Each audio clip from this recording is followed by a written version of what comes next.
Regular December account meeting, do I call the order? First item is the open exercise.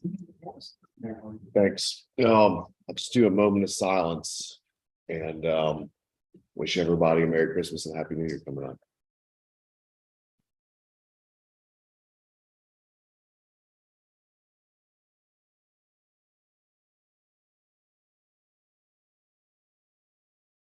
Thank you. Pledge allegiance to the flag of the United States of America and to the republic which stands one nation under God, indivisible, with liberty and justice for all. Thank you. Okay, so the first item we have on the agenda is a presentation of our fiscal year 2021-22 financial statements. Okay.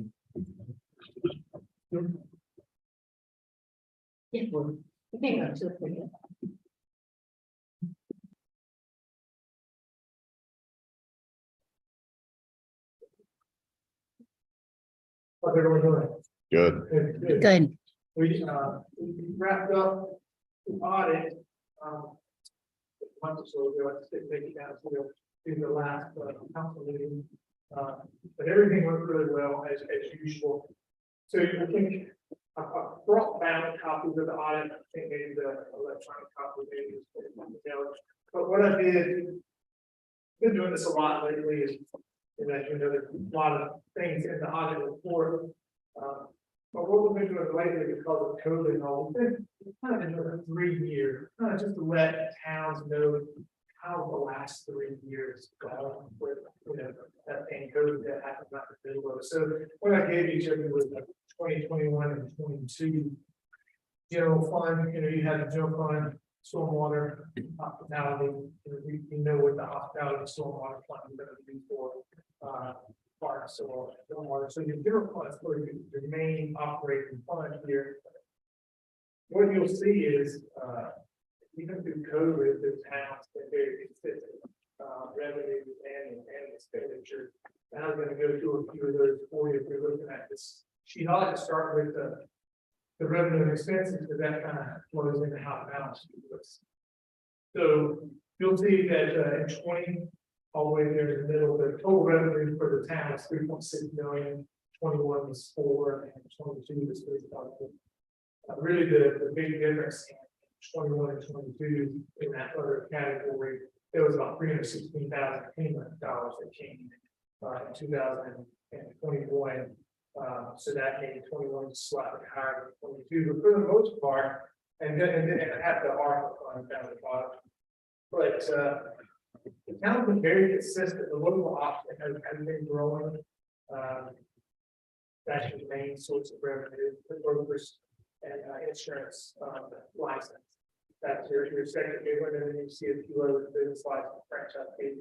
And you look across there, that 2021, 22, you can see the revenue has been fairly consistent and for the most part growing. If you took out the $80 in 21. What you would have found is revenue 3.6, 3.7, 3.8 over the last 3 years, and of course, sort of the normal operating revenues. And then if you look there to the expenditures, so I broke this up a little bit different than what you would see on your audit report. I like to look at it from the standpoint of pure operating revenues, pure operating expenses. Does that generate cash to the town or not? Because that number, where it says operating income, that number is what you'll use to fund new capital purchases. That helps with the tax relief that you do every year for the town citizens. So you want that number to be positive. Sometimes those numbers sort of get blended in with the expenses. And I want you to see here's your actual operating expenditure, payroll, insurance, utilities, all those things. And you can see you've been fairly consistent, 2 million and 20, 2.1 million and 21, 2 million and 22.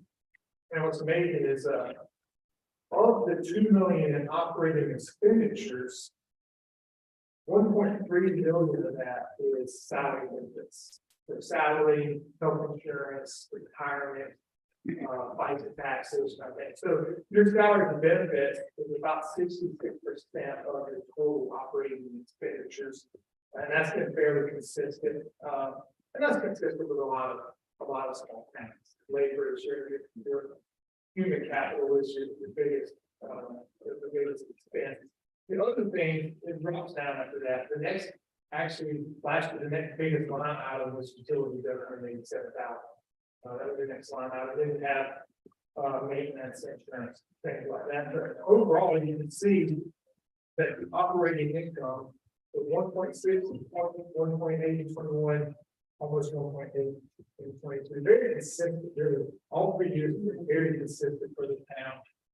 And then as you go down to other uses, you'll see the capital outlay. Most of your capital outlay over the years have been parks, a lot of range, some equipment, but a lot of drainage projects ongoing, a lot of parks, and then the cultural center, Arts and Cultural Centers, that's there.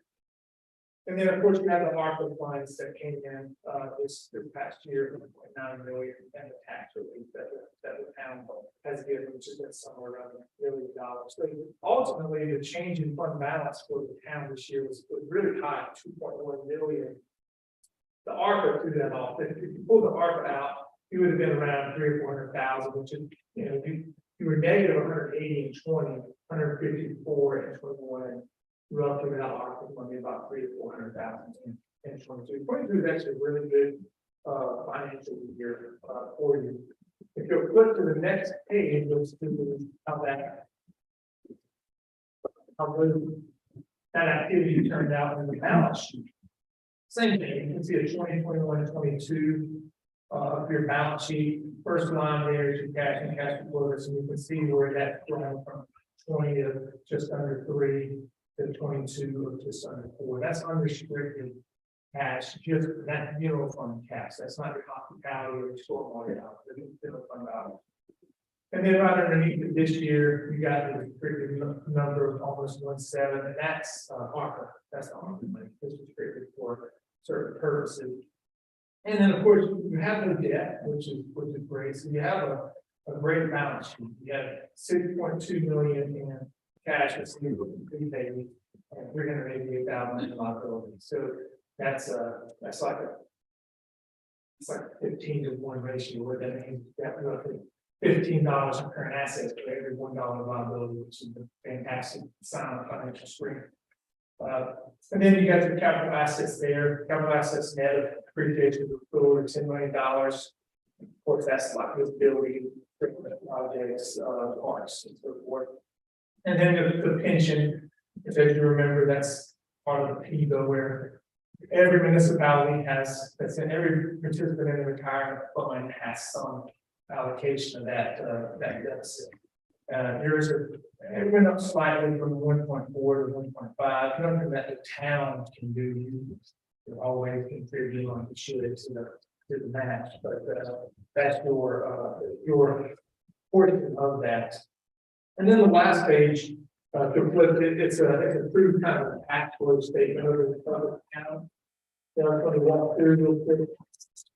This is sort of shows on your general fund after you collect revenue, pay bills, AR changes in account payable, what would your net cash change? And you can see in 2022, the net cash was $2.3 million. Now again, 1.8 of that was ARPA. So to pull that out, you're about where you were every year in that $400,000 to $500,000 range in change in cash. And then you can also see there, you can see at the bottom what the stormwater funds revenue cash and the hospitality cash was at the end of the year. So you got almost well, a little over 1.9 in the hospitality cash account, 450,000 in the stormwater. So, very good financial strength for the town. And you'll see right there at the bottom, unrestricted cash of days. Unrestricted cash days on hand is over 700 days of cash. That doesn't factor in how much you're gonna give in tax relief, but if you were just using operating expenditures, you basically have 700 days of cash on hand, which is, that's, the GFOA says you should have at least 90 days. So you're, that kind of tells you your financial strength that's good. And then the last page, I won't go over, but that's just for you to see where you're kind of the majority of your expenditures. There's like 6 categories that make up 87% of your expenditures. And again, the vast majority of that is valid. As far as the audit, Meryl does a great job. She scans everything. We never had an instance where there was no backup available. So anything we asked for, she's got it there. So we don't have any recommendations on changes there. We did issue an unmodified opinion, which is basically a clean opinion. That's the one that you want. And we had a few journal entries, but nothing. Most of that's around where you paid or collected some things in July, that would be July, August, that we need to go back in June, but nothing that's significant there. So really, she's doing a great job. Really, this is an easy. It's an easy presentation because we have some that it doesn't go as smoothly as statutory issues or high issues to this one, but it's a much easier presentation. But I'll be back to answer any questions. Thanks. Good person. All right. Thank you very much. Sorry to leave you. We're going to go to Fort Lawrence. Merry Christmas. A presentation from Carlson County Urban Development Program. Actually, Neil Carson.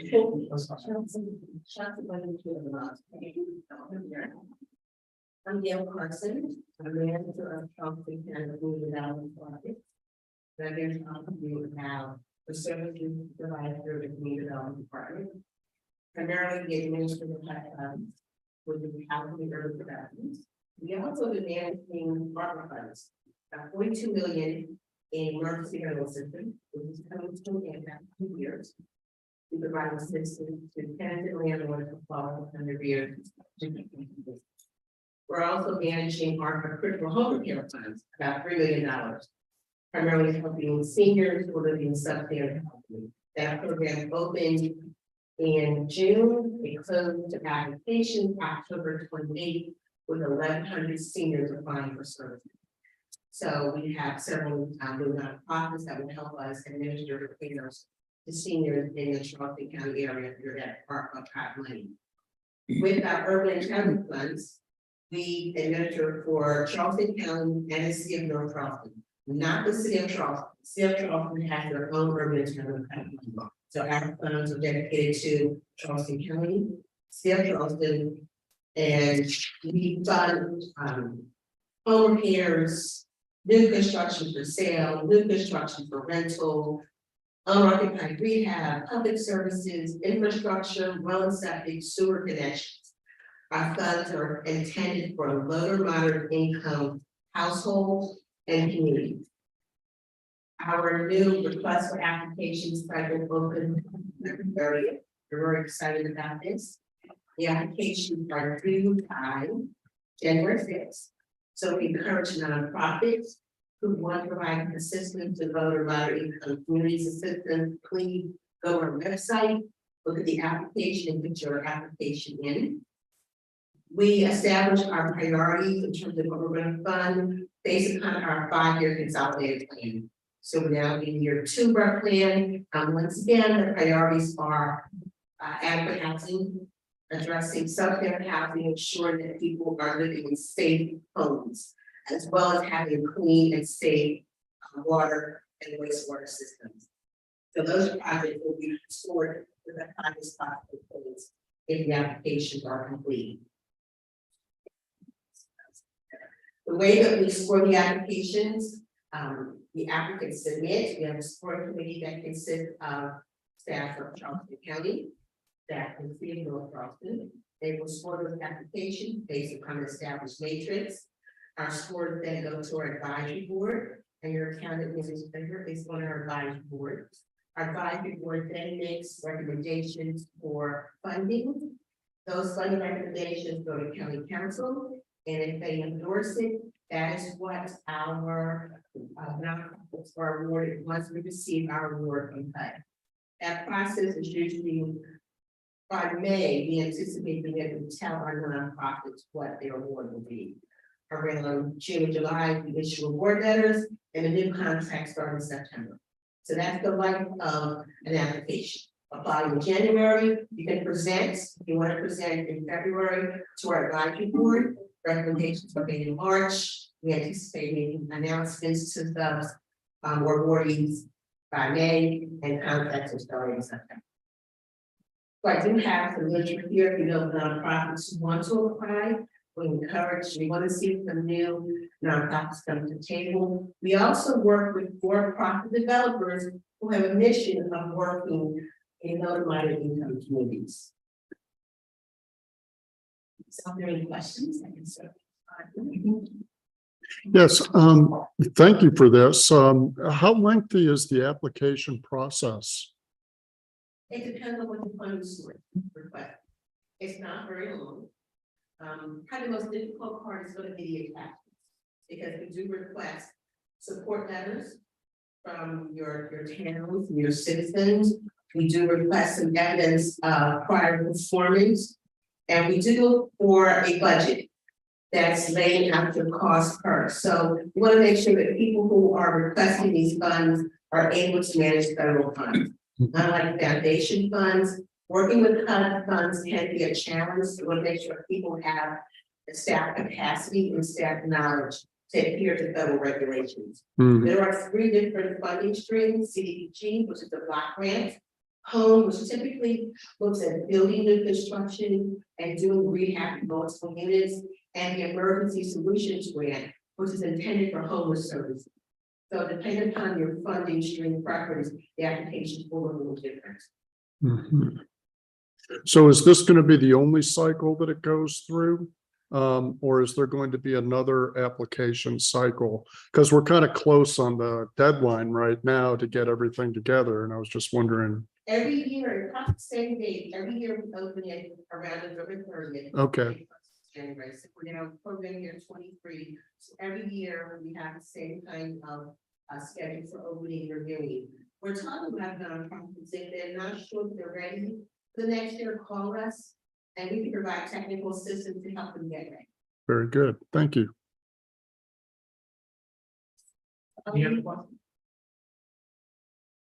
Meetings with you, tell you the dates, as well as our website, as important things to be mindful of if you know nonprofits who want to pursue funding for us. Merry Christmas. Merry Christmas. Okay, next we have public comment.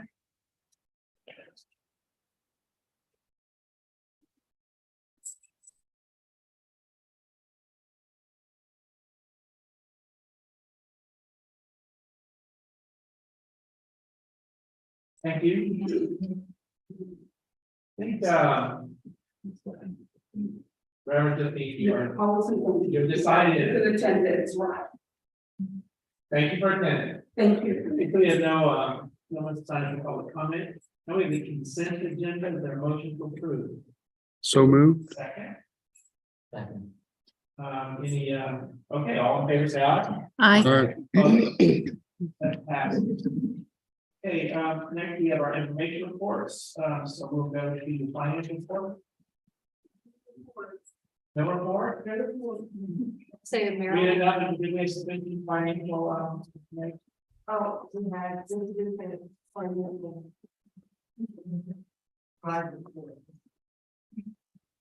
anyway, thank you. Town administrator report? Yes, we had some great things going on this past month. Our Christmas tree lighting was a huge success. The James Island Arts and Cultural Center staff who hosted their second annual Graham Tracker House Building activity right out here on the porch, which is very well received by many families. So we do really thank the town market for partnering with us, and we hope to do it again next year. Last night or Tuesday night, the mayor and I attended Low Country Local First Community Business Academy graduation. So if you recall earlier this fiscal year, you all approved funding for that business academy. It was a 12-week program that was held over at the Arts and Cultural Center. There were 12 students in that class, and 7 of them were town residents. So they did a great job, and they plan to host a few other students in the next cycle. So that'll be next fall.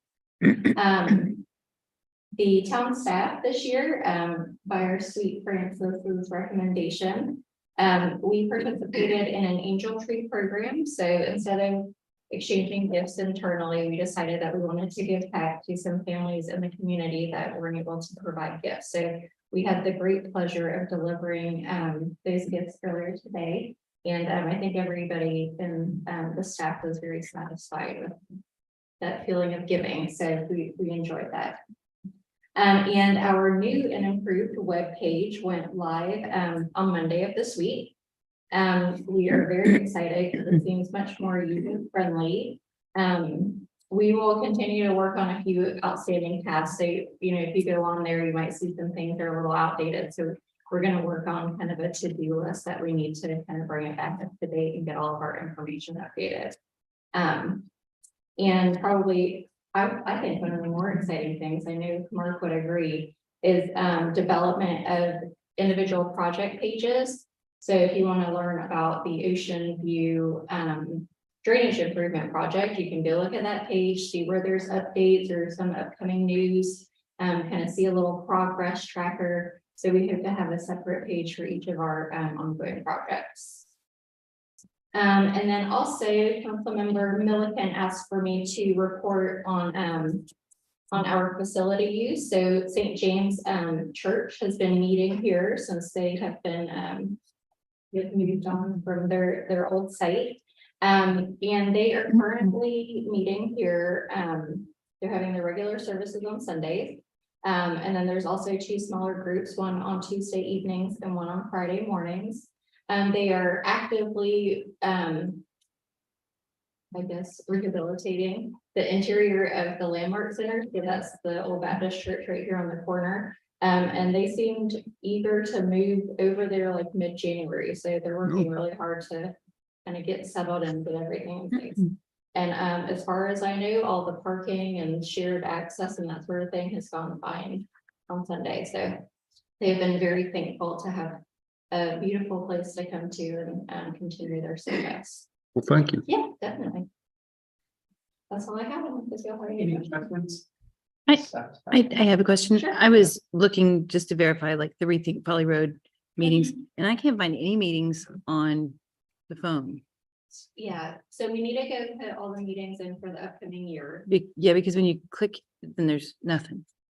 We don't see any meetings, Mm-mm. because we have posted yesterday. No, Um, fine. But I No, need to check for what the cell phone version. to yeah, make sure that because that- maybe that's what it is. Yeah, okay, I will make. a Yeah, note of just a that. little point, but it looks beautiful though. Mhm. Yeah. It's very user friendly for on the staff side to be able to go in and add things and change things and update things, which is the best part for us. Wonderful. Anything else? All right, well, thank you. Next, we will go to public works report. Good evening, everyone.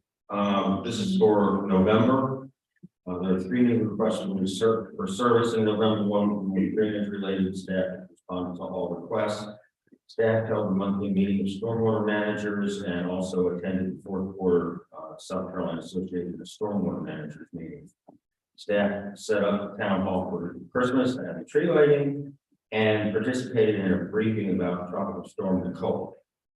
Staff was certified to monitor tidal saltwater bodies for Clemson's Adopt a Stream program, and just a little bit more about that. We do have a kit here, so people who are previously certified can come and borrow that to test anything from James Island Creek to the harbor to Stono River, and any body of water around here, and then report it back to Clemson, which keeps a database of all that information. So we coordinated the installation of solar panels here at Town Hall. We did 3 additional, or the company did, additional septic tank inspections in November, and that resulted in 50% of the responding residents now been inspected, and that's 12% of the total media. We continued traffic studies on Yorktown and started gathering data on Emily Clark and Dill's Bluff. We had a glitch with our machine on Yorktown, so I have to redo that last one. We did some vegetative maintenance and filled 6 potholes and did a few signs in November. And I'd also like to say that just recently we hired on a new staff member. Brian Stokes is now our public works foreman and has been tasked with the job of putting together a field operations division so that we can better able to serve the residents and do more things in-house. That's all I have. Thank you. Any questions? Quick question, on the water testing, can you do that with well water too? Not this is more like Open water. it's to, yeah, I mean, it's like stream testing, like testing your fish tank at home. Make sure the pH is right and all that. Okay. All right, good. Thank you. Okay, final insurance control report. Okay. Good evening. Good evening. Good evening. I'll say for this being Christmas time, you know, we almost expect that we have a lot of burglaries and different kinds of crimes. And the last month, we've had 0 burglaries, we've had 0 armed robberies, and we've had 0 violent crime. And we can attribute a lot of things, of course, community relations, being out there, being in the public eye, sheriff's patrol, and hopefully we don't have too many Christians out there attempting to break into things. We have had a couple car break-ins that have not been reported. I hear it kind of the grapevine. And of course, we still ask the public to, if your car gets broken into, you know, it gets stolen, you need to make a police report so that we can actually document it, so that we can see, because we can actually, we have an intel where we can actually go through crime analysis and tell if they're on foot or on a bike by timelines and things like that. So be able to pull cameras and everything. So it hasn't been too much because we haven't anything stolen in our cases, but I think some people have been rummaging through over a clear view from what we've heard. As you know, the last meeting, we had a lot of people from Pauline show up. There was quite a few people, and I attribute the hard work of the men and women that we have on why no one is here complaining and here for public comment. In that time, what I asked the deputies to do, and some were able to do it, some didn't. I know so there's a lot more that were not documented on here, but we actually had each person write down the speeds as they went by, right? So I had 355 recorded speeds. The highest was 45, not 30. But the deputies actually typed in on a piece of paper, you know, and on the computer what the speeds were. And they made 29 stops on Pauline. So there's no way that the citizens over there didn't see we were doing the hard work we were putting in. So that was definitely great news. And we noticed that the speeds kind of also started to decline a little bit. But I think a lot of that, you're not going to get rid of all of it, because not everybody that goes down Pauline lives on James Island or anything else. I mean, it's kind of a cut through, right? So a lot of the people aren't from over there, but we'll continue to work hard over there and not forget about Clearview as well. We did have a stolen vehicle from Freer Street on December 8th. And then that same vehicle was recovered on December 8th, the same day in North Charleston, by North Charleston Police Department, and a gentleman was charged. So that was good. So we had a recovered stolen vehicle that went through the ALPR on Folly Road, and it was actually a Penske. It was stopped for several violations, and then it was returned back to Penske, and people were charged. Then we had, someone stated that someone fired a BB gun at their vehicle and damaged the windshield, like in a 1300 block of Camp Road, but we've had no other reports of it, so we're not sure. Was the BB gun, was it not? That's just what they were guessing at the time. 700 block of Clipper, we did have a vehicle damage and had a wine glass and eggs thrown at it, and the home had eggs thrown at the door security camera. The vehicle owner believes Timothy McCoy is responsible, so we believe this is a very isolated incident. You only have one house getting eggs thrown at it, it's probably something that you might have some knowledge on. Then we did have an aggravated assault where a juvenile was charged with assault and high and aggravated nature. There was an 18-year-old and a 16-year-old at the gas station right here at Folly in Camp. And I guess they got in a disturbance with some people, and the guy tried to run over an adult, and we ended up charging the juvenile. Other than that, it's really been, knock on wood, it's been quiet, and we hope to go into the new year and go into 2023 with the same. Thank you. Any questions or? No. Merry Christmas. Merry Christmas. All right, well, now we'll go to the request for each by staff and the Brandon Park change order for additional EPA requirements. Unfortunately, I wasn't able to get that proposal in time for today, so we did promise that we would have that ready for the January meeting, so I will bring that forward. So if there's no objection, we'll move on to Brandon Park dock survey. And so we got a proposal from a company to do a survey of the property and including the dock in order to prepare dock repair permitting documents. That would allow us to see what a repair permit would require before moving forward on this plan to fix it up. In order to make it. So this is OCRM application fee. This is for them to Prepare the. do the permit. And then get. This is the payment on that for placement or replacement. Is there a motion to approve? On that consideration for a second. I'll second for discussion.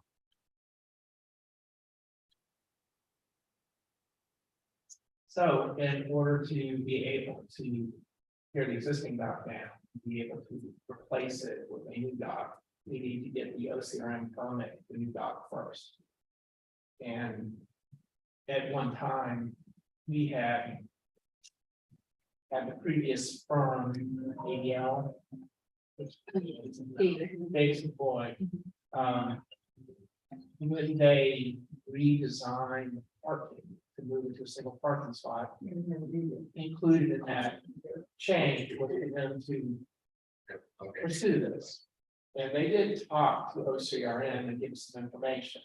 But when we discussed it with them, on getting a permit, they said, no, that was not part of it. And so we decided to look to other vendors. And what about a year ago or so, what we discussed, and that would be this expense would get us a permit to put a new dock or replace the old dock. And then after that is done, we can demolish, do the demo on the existing dock. And then move, if we want, move forward with a replacement dock. And we're talking about for the replacement dock, an expense of about I believe about 25 to 40,000. Oh, it was like that's a 80. wide range.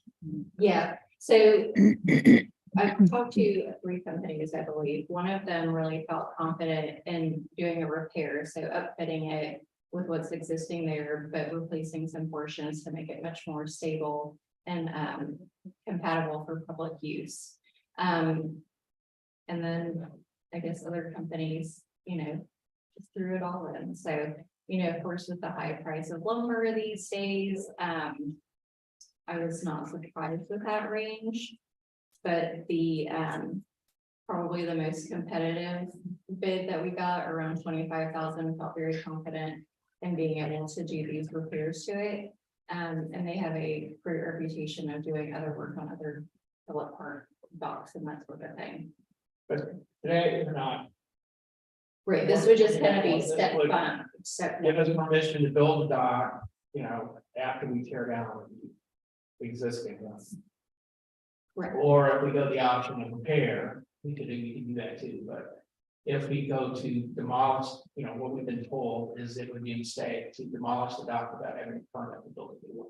If we have it cleared out and then try to get a permit, that would be difficult. It's better to have a permit Right, or repair. So that's what we're asking for this. In the we're voting now to survey the park.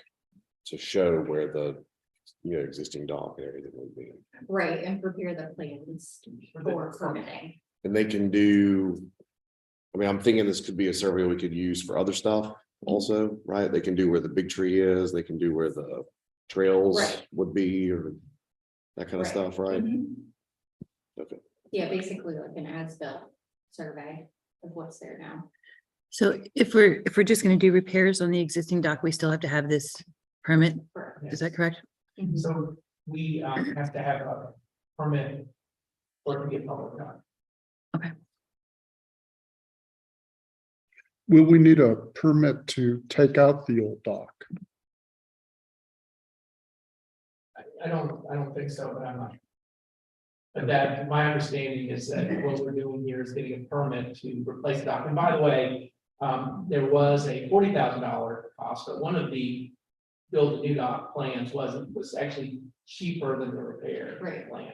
Really? So when I said, build a new dock, 25,000, I'm not paying any attention to the $40,000 bid. We would not, I wouldn't think we'd be considering.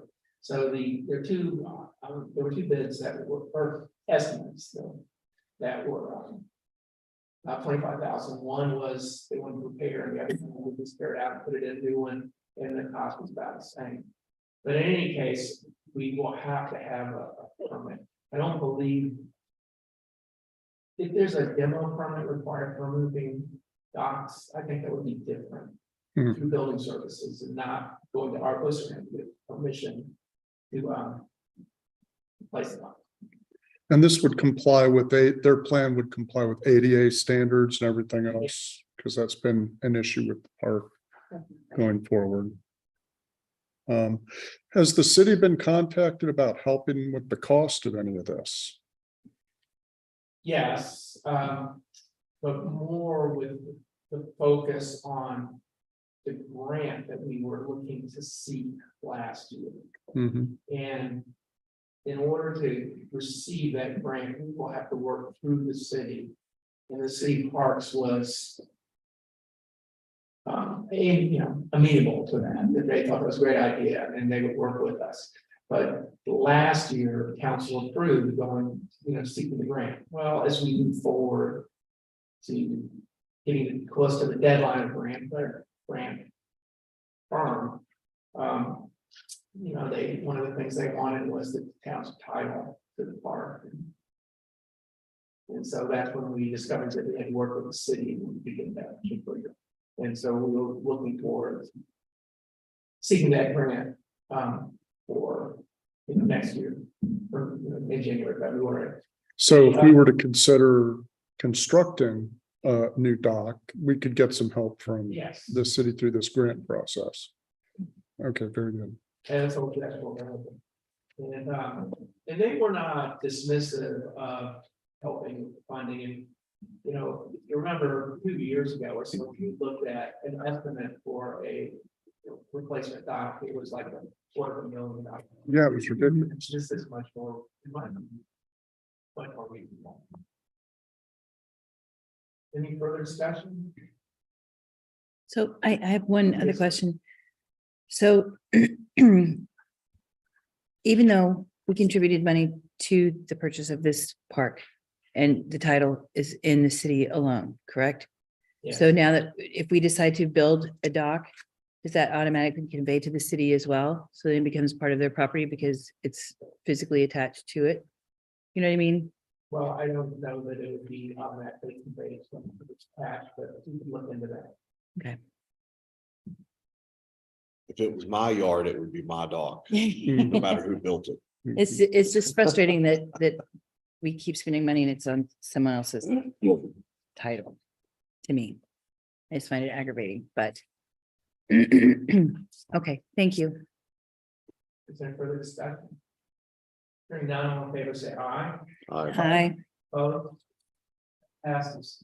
So next we'll go to the updated quote for solar power to the radar line. Yeah. So back in October, you all approved the purchase of two new temporary radar signs so that we could place them throughout town, well, more specifically in the Clearview neighborhood. When we went to do the purchasing piece of it, we found out that they actually have solar powered signs now. So the sign that we have now, we basically have to, we can put it out for a couple of weeks and then we take it down and we bring it back here and we charge it and then you go reinstall it. So the solar powered signs would make it so that we could bring it back, you know, when we're moving it at some time, but that the solar energy will keep up the battery life, so that kind of that back and forth. So that would be an increase for the two signs of $1,560. So I thought that was important enough to bring back for consideration.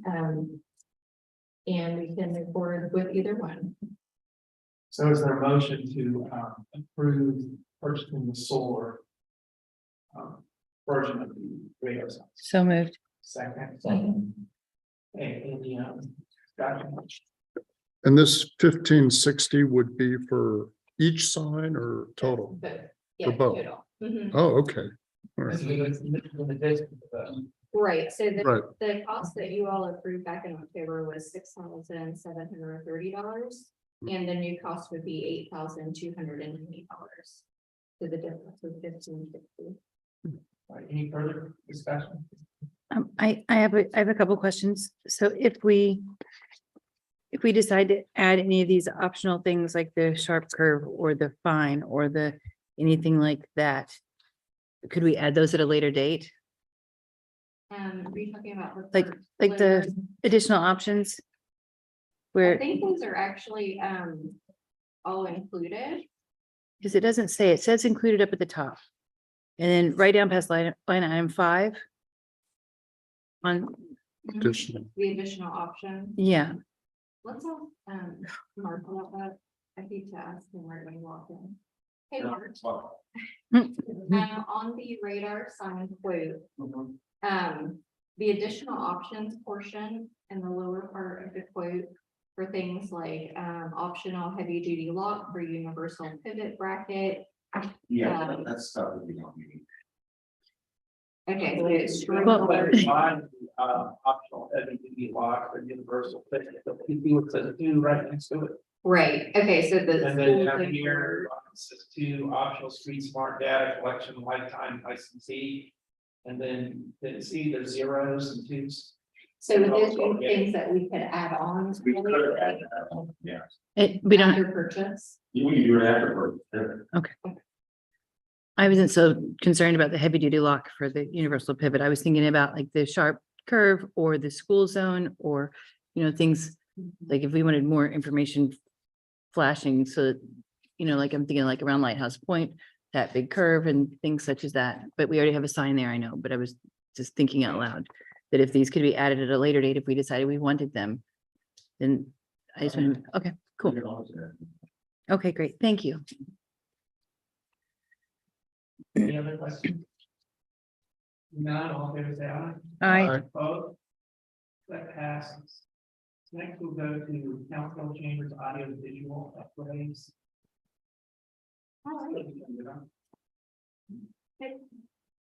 So I just got the numbers in, so I apologize if that's not in your packet. So I kind of broke it down simply.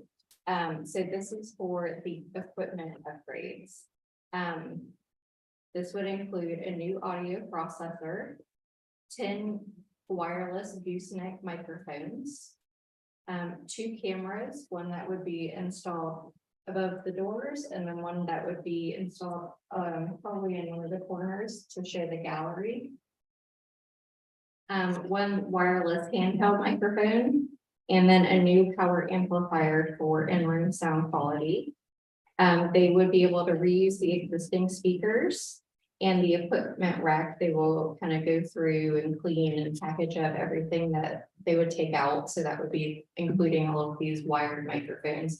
So hopefully we can either sell them or use them somewhere else at a later time. So for the equipment upgrade portion of it is $45,236. Which is the lowest price that we got out of the 3 quotes that we saw. One was at 65 and one was at 47. Make the motion to approve. So moved. For second, Second, any discussion? so is this the same company that we're using, the Swaggit? It is a separate company, but they have worked together before. Okay, so everything would Yes, it would sync up. theoretically sync. Mhm.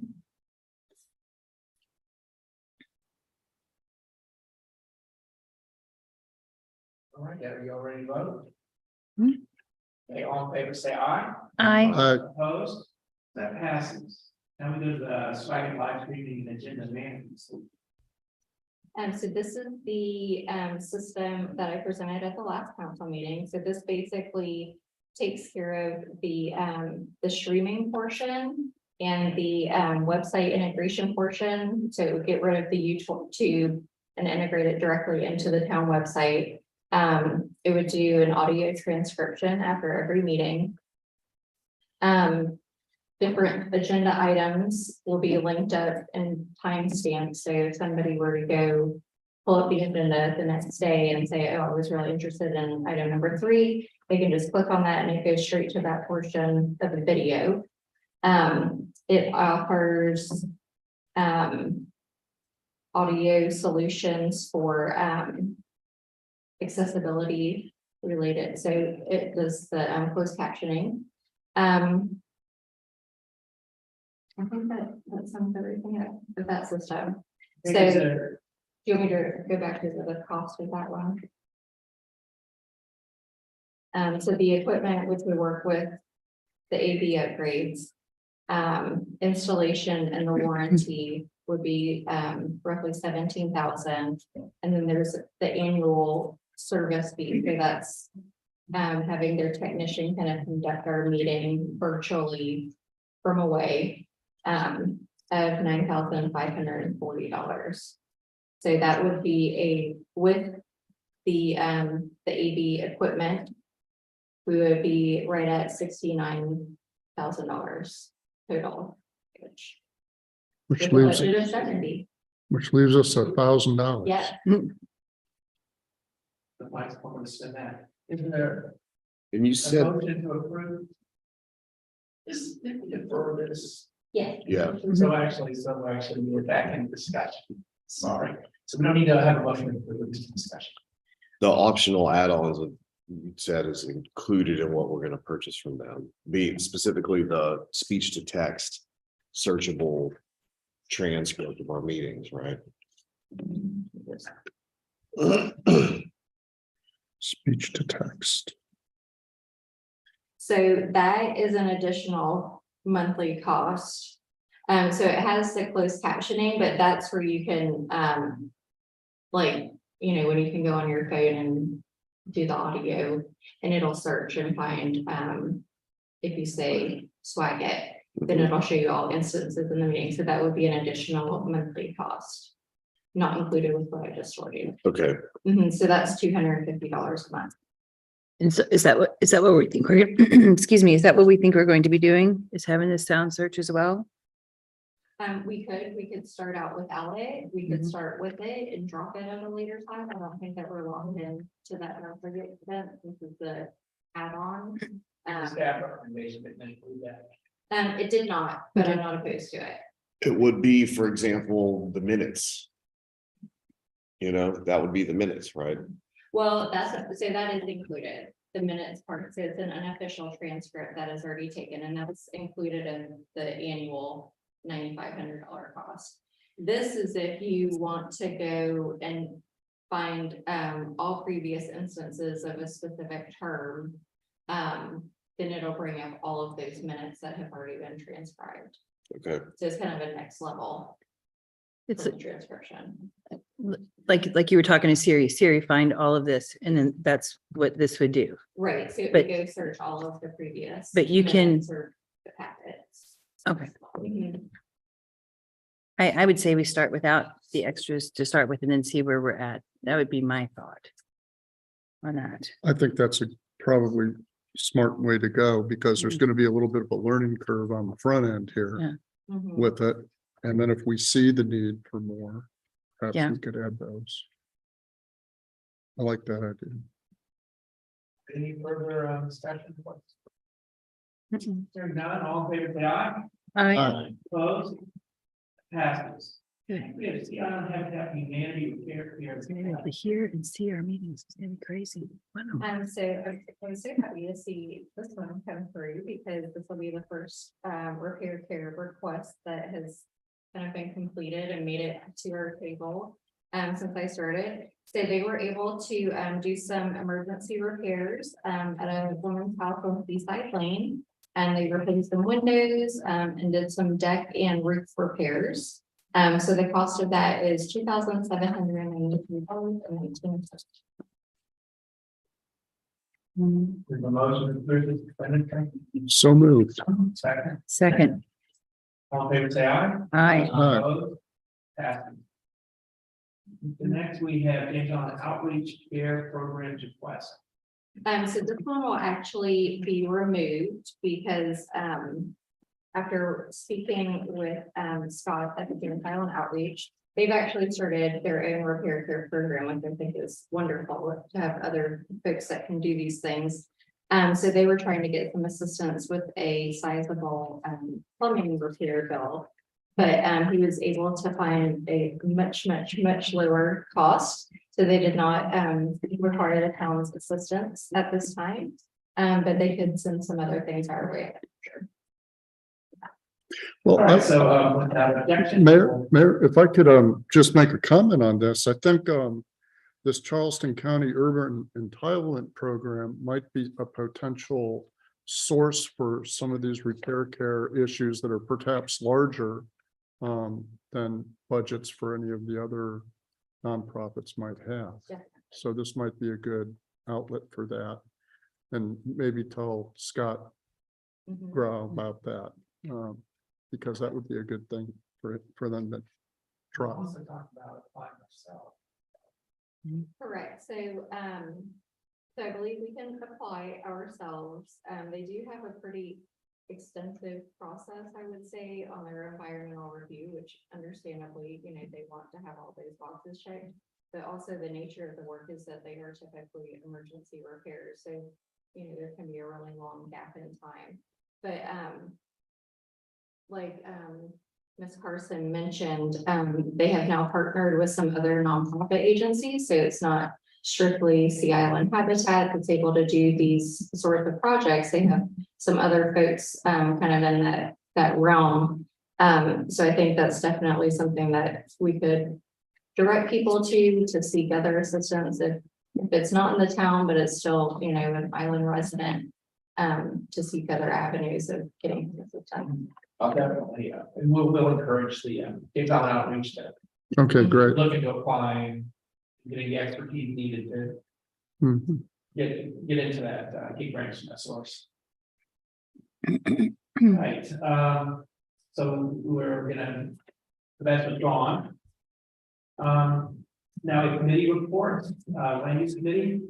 I guess I have a nomination to planning commission and that would be Cindy Quinn by Mayor Woolsey. So I nominate Cindy to be reelected to the planning commission. Is there a second? Second. Yeah. Yeah. See, so you can, as a chair, you can talk about. Oh, I'm so sorry. Oh, can we have a vote for approving Zinni Quinn for nominee to planning commission? All in favor, say aye. Aye. Thank you. All opposed. All right, so then we'll go next to Darwin. Hmm. Yes, thank you. The Environment and Beautification Committee has several things to report. We had a wonderful Arbor Day celebration with town staff here at Town Hall. We had some we had a representative from the South Carolina Forestry Commission visit us during this. It was a real wonderful event. We planted 3 trees here at Town Hall. We have many other trees to plant as well that we're finding homes for. But it was just a great event on the 2nd. On the 10th, we had a gorilla litter pickup here and managed to have 6 Pride members pick up 12 bags and a whole lot of big debris. We had pieces of cars and all kinds of plastic junk that we found that were rather large that we gifted to the back of Town Hall. And we want to thank the town for providing the necessary resources, the truck to pick the trash up with and so forth. And also to Walter Desmond at the James Island PSD for agreeing to pick up the trash that we collected. So that was a nice thing to do. And that's all I have right now. Oh, our next meeting is going to be James Island Pride meeting is going to be January 19th at 6 o'clock here on the porch. Thank you. Any questions? No report from the Children's Committee, Public Safety Committee.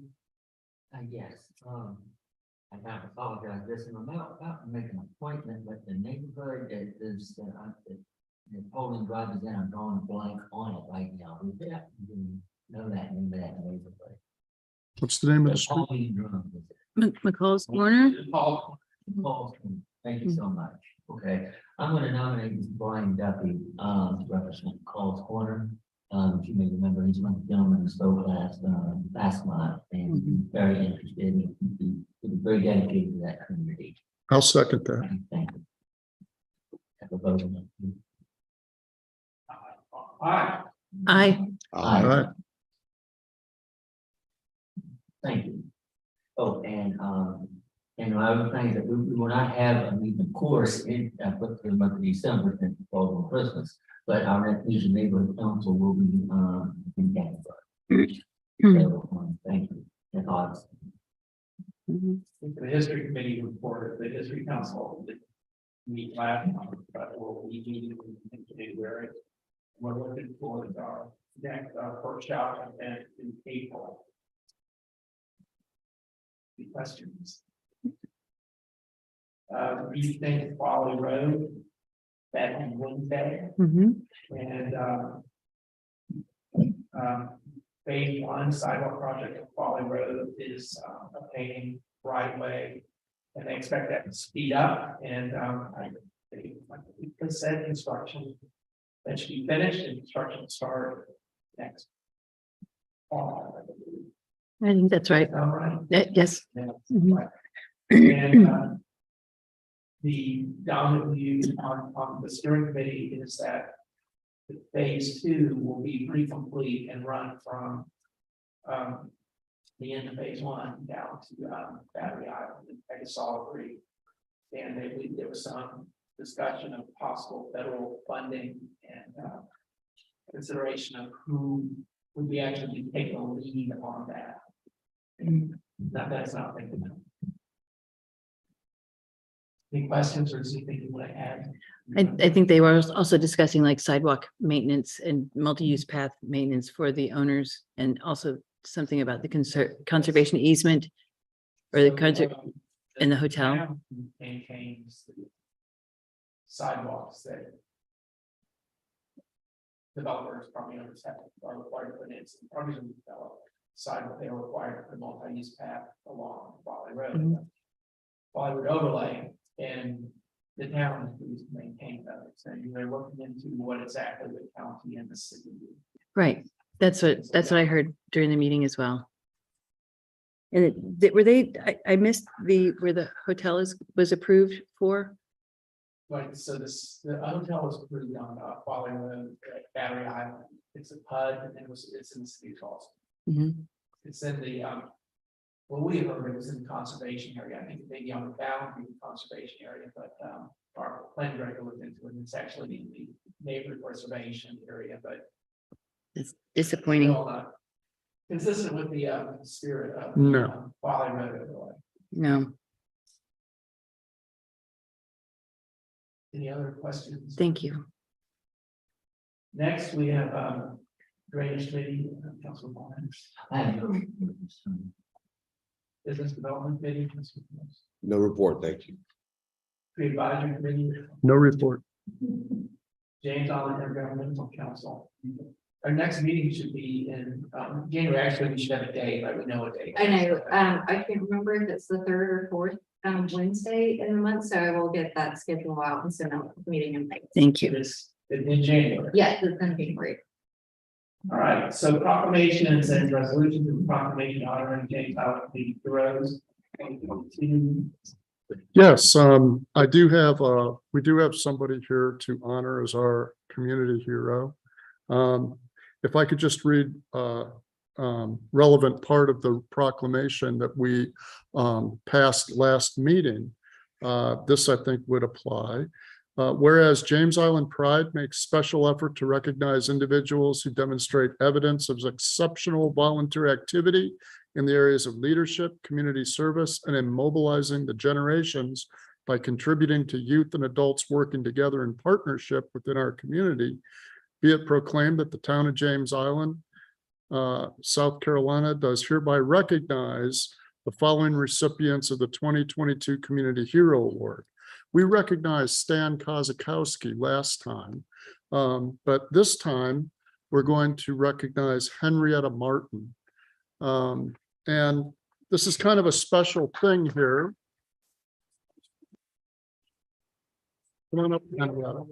This is kind of a special thing because we didn't get any nominations from the community, but we got some nominations from town staff. And Francis, if you would like to come up here, Francis nominated Henrietta for this, for all of her good work with the town. And had some nice things to say about you. So.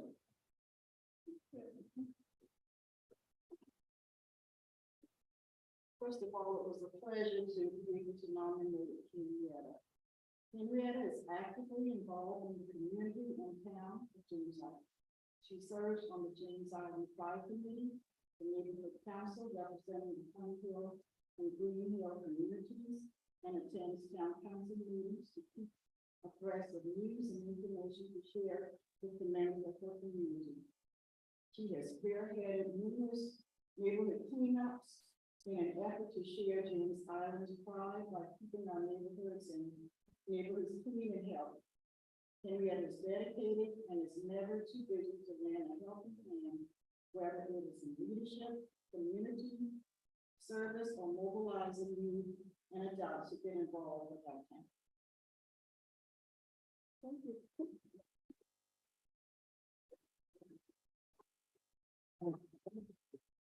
Thank you very much. Thank you.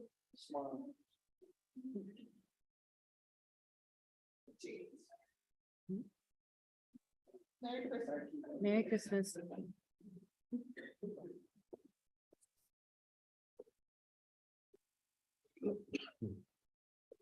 Next, we have resolution 2020 municipal agreement, Lake Road sidewalk, Riverland Drive, shared use path. So this is,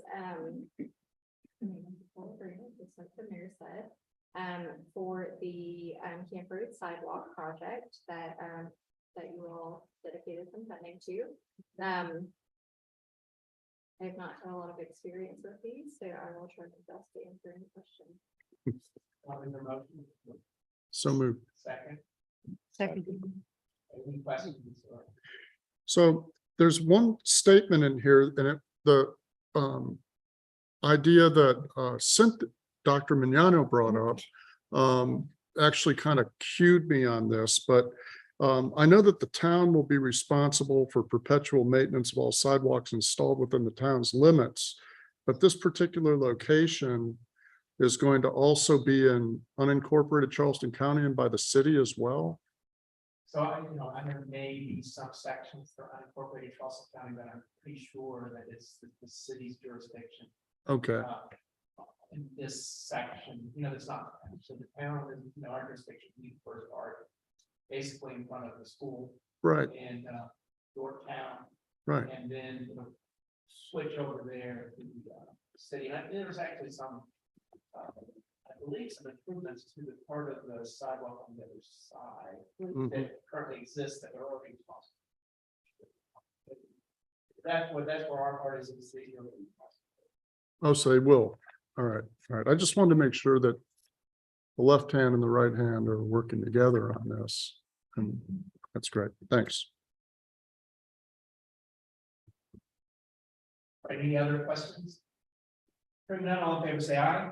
Aye. Opposed? Excuse me. All right, so, the new business. Executive session. So now we'll go to announcements and closing comment. Councilman Bull. Want to have a Merry Christmas, Happy New Year, Happy Holidays. Appreciate everybody's work in 2022. And thank you all. I would just like to say Merry Christmas, Happy New Year to everyone. Thank you for everything that you do every day. It means a lot. And I know a lot of it goes behind the scenes and you aren't always told thank you. So thank you to everybody for all that you do every day.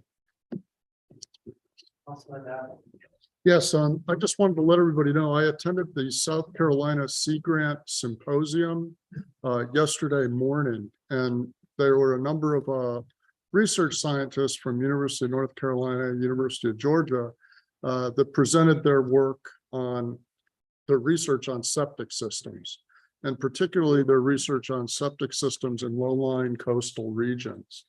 And what I saw in that meeting really sort of affirms everything that we're doing at the town with respect to trying to take care of the septic situation here. It was quite good. And I think that the overwhelming take-home point in the symposium was that we really need to do all we can to sewer all these places that have septic tanks. With the encroachment of the ocean and rising sea levels, it's going to be harder and harder for these systems to work, and more of them are going to fail. So because of that, it's probably better that we figure out ways to get everybody hooked in before the failure occurs. But that's all I had to say. I think it was really an affirmation of everything we're doing at the town with respect to that. thank you. Councilman Alex. Just what kind of echo. I want to wish everyone a happy holiday season. Well, Merry Christmas to everyone and thank you. Good night. Probably not the best thing to talk about septic. It's a holiday time. Everybody get your poop together. That's right, would you? Listen, when they have non-electric